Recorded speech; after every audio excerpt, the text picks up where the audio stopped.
So sometime in life, when we're doing a lot of things, we get extremely exhausted. And one of the purchases that I made was this. It's boost oxygen, and it's all natural and everything.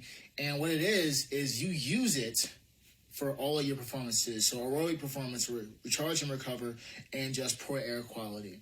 Sometimes when you are in life, you will deal with every single one of these things. And sometimes you really don't understand that the environment that you're in is the one that is giving you the bad oxygen. And that's why you have an attitude. That's why you have depression. That's why you have a atmosphere where you just really feel congested. Or maybe you just keep going and going and going and thinking that you're going to reach satisfaction, and you're not getting any satisfaction. And here's what I'm here to tell you is that the more you keep being around those particular areas, you need pure oxygen. You need godly oxygen. You need something that's going to be able to edify who you are, because you keep going around and breathing the same air that is really bringing you down. You're not going to make it. So take a boost of clean air.